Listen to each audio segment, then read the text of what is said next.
Okay guys, welcome back to Robert's Customs, welcome back to London. In here is not a Velika, freestanding vanity and basin set. In here, hopefully, is my latest eBay purchase and eBay find. That seems to be the way most of my content is starting at the moment, my latest eBay find. In here is a Colnago frame, a rather special Colnago frame. More of a problem than a project.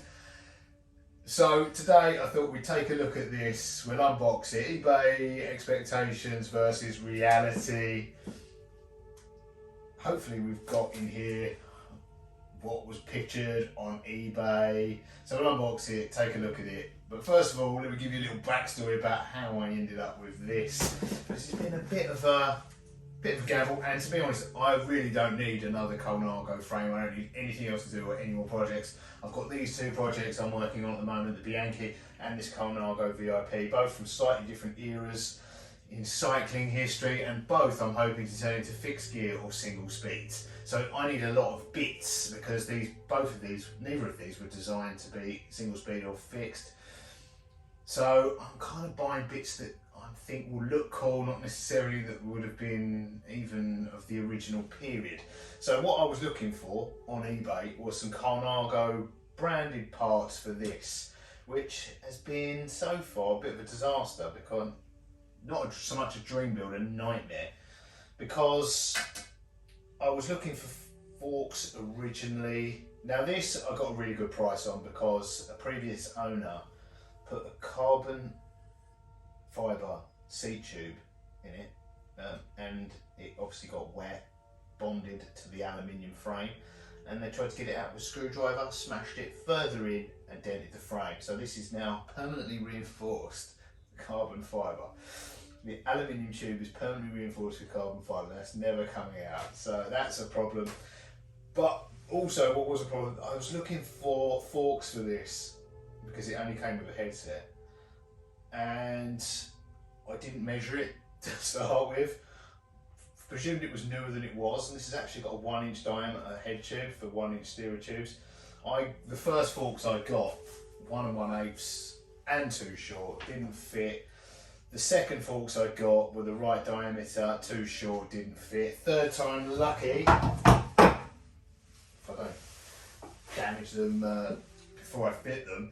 Yeah, third time lucky, we now have forks for this, but I need everything else. So I was hoping maybe to get a Colnago branded, I don't know why, I was just looking at everything. We need stem, handlebars, seat clamp, cranks, skewer, anything to do, brakes. So I was looking at Colnago stuff and I found another frame. Now, I took a gamble in every respect. I made an offer less than half the asking price. So I'll explain more as let's take a look at the eBay listing and you'll see what I got suckered into. Let's take a look at the listing. So this is the original eBay listing and pictures, titled Colnago CT2 titanium B-stay frame. The item description from the seller was size, see photos, tubing, titanium and carbon, colour code PR23, bottom bracket ITA, seat post 27mm, headset 1 1/8 inch. The down tube is cracked. Although the down tube is cracked, it can be repaired, and I'm happy to give you the contact of the company that is willing and able to do the repair. It's a stunning Colnago, worth to be given a second chance. Feel free to contact me if you have any questions. Worldwide shipping.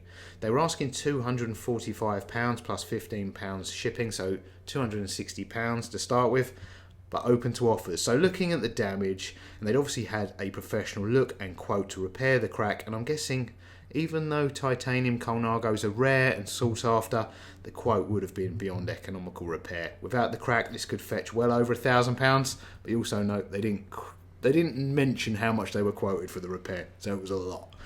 I offered £100, which isn't insulting, but it is low. But we don't know if we can repair the crack or what caused it. Maybe stress, maybe a collision, and maybe there's more hidden damage. They countered with 150 plus shipping. I went up to 105, so 120 including shipping, which all things considered was our final offer. And they waited until the offer almost expired in the hopes of a better offer, but ultimately they accepted our final offer for £120 delivered. So yeah, first thing we need to do, let's unbox this and see if it's the same as in the pictures, and then inspect my new Colnago. Inspect the damage.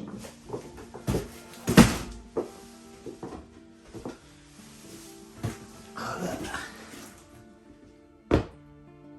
Exactly that. So we've told our AI about our purchase and asked it to research all available information on the Colnago CT2, and this is what it's come back with. The Colnago CT2 bike frame, first introduced around the early 2000s, is part of Colnago's innovative approach to combining titanium and carbon fibre in bike construction. The CT2 typically featured a titanium frame with carbon rear stays, which was heralded for providing a balance between stiffness, comfort and durability.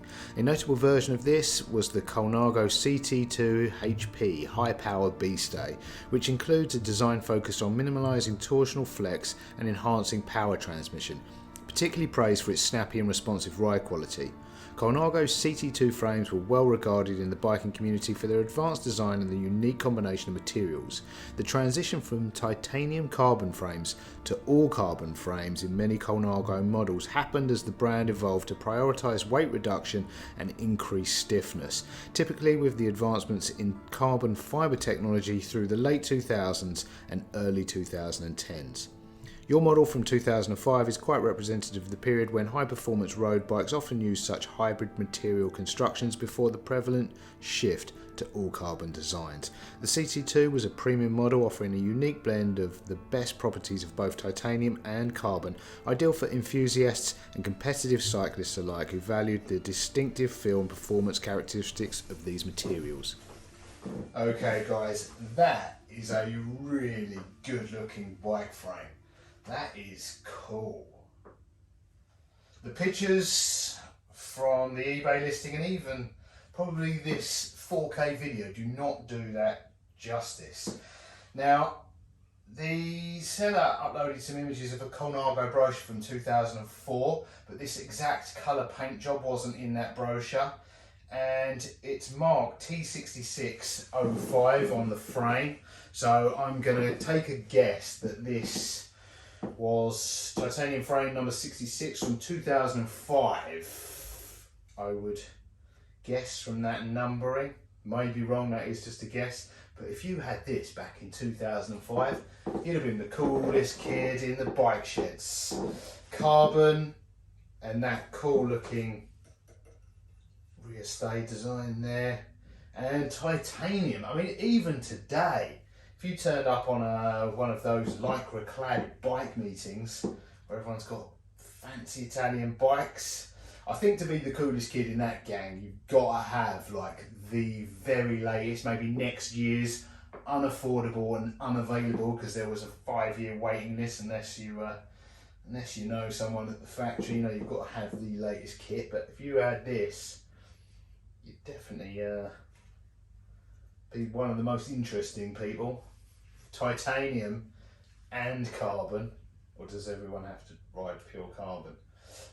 There is obviously one massive problem with this, and that is that crack. But yeah, I really like the paint job's cool, just some minor design details like the carbon. They put a lot of design into this B-stay back end. I guess if you turn up with that at your bike meeting, that is like sticking a couple of extra pairs of socks down your lycra shorts. That is, look at that. What was the sales pitch of that? But that makes you go faster, eh? Comfort, right. I'm not going to clamp that in there, but that can rest in there. This crack, now this crack is the reason I put in such a low ball offer, because they did actually include the flyer for a bike, bespoke bike frames and frame repair custom paint. So they've obviously priced up having this repaired. Now I took a look at that crack And that is a very challenging repair. I'm not saying it's impossible, but that's impossible. You know, to do that without, to make that invisible, you've got the crack, it runs through a rivet. So I'm not saying the rivet was the cause, but it was definitely a contributing factor that stressed out that titanium in that spot. And I'm guessing the crack has sort of radiated out from the hole, and I'm guessing the crimping of that rivet. There's also a faint hairline coming out of another rivet hole on the other side, which means to repair that you've got to drill those out, take those off, take the paint off, take it back to metal, see how bad that crack is, and then try and weld it. And then you've got the issue of putting those cable stays and cable runners back on somehow. Yeah, forget that. And they've obviously got that price. When you go to the frame builder and and they look at that, they're going to pull a face like, ooh, and make that noise. Ooh, that's going to cost you. It just might not. I think everyone would look at that and go, that's beyond economical repair. Because I want to turn my bikes into single speed and fixed gears, I don't need those cable stays. It's still a problem fixing that, but I don't need those because they are for the front and rear gears. I mean, I wouldn't need them anyway, because we can use, at Roberts Customs, we can use cable ties, a bit of old tape. We're not constrained by the regular frame building necessities that come with expensive frames like this. But yeah, my initial plan when I saw that is I can drill those off. We can take that back down to the paint at the front end, see how bad it is. And my initial thought was to sort of, I don't want to say bodge, let's say bandage the front end up with carbon fibre. If we make a sort of, you know, like on the old steel frames where the tubes went into lugs, like all three of those tubes would have had, well, there would have been a lug at the bottom brazed or welded on, which this tube went into and the head tube went through. And the same here, I think we could possibly make something up out of carbon fibre. I've never done it before and I don't know what the deal is with carbon fibre sticking to titanium, but it's obviously worked at the back end because that's titanium somehow bonded, which is a fancy way of saying stuck or glued to carbon fibre, and that's worked. Whether that's bonded chemically, glued or riveted as well, I don't know. But it's obviously possible to stick carbon fibre and titanium together. So yeah, this is going to go on the pile of things to do for a very long time. But my plan is to take that down, take a look at how bad the crack is, because what's visible may not be the full story underneath there. Also, I'd have to look into how you stop that getting worse. I know with aluminium you can drill holes at the end of the cracks to stop the cracks spreading. No idea if that works with titanium. We'll get the AI to search the internet, do some internet research and have a look. Also, I know welding titanium is not quite as straightforward as welding steel, brazing steel, but we could, I've got all the gear, so we could potentially braze it before we bandage it with carbon fibre. But all in all, I'm quite pleased with that for the price. Phenomenal looking frame, phenomenal looking design, and great looking paint job. But it does need quite a lot of work. So yeah, another project. And obviously a lot more time spent is going to be spent on eBay if we manage to get it back together, finding all the rest of the bits of this bike. Now the one thing one idea I had, these I bought for that. These are 1 1/8. This has got a 1 1/8 steerer tube. It was cut quite short. The diameter of these are too big for that. The steel tube's too short for that, but that has got quite a long steel tube. This is quite a small frame. Luckily for me, ride fit really doesn't matter. And I'm not dismissing ride fit, it is important for comforts if you're riding on the way. I ride 5 miles a day. I ride a BMX, skateboard where I'm going. But yeah, because I'm not riding that far, it's not critical. I don't ride far enough to get that uncomfortable. Yeah, look at that. That is gonna look cool.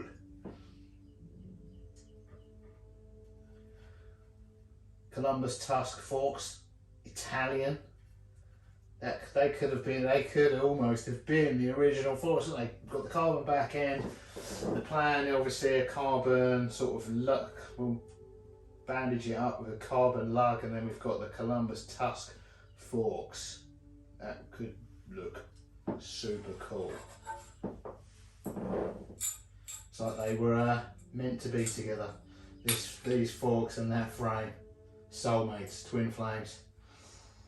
Brothers from another mother, or sisters from a different mister, whatever one. At least I found a frame for my forks. Right, that is going on the pile of things to do. It's just a cool looking frame. You could hang that would look good hung on the wall if I had something to hang it from. Right. See you in the next one. I will keep you updated when these projects are done. One of the other, I've got other frames as well, but that at some point will end up in one of the Park Tools bike stands, and an ongoing project. Toodles.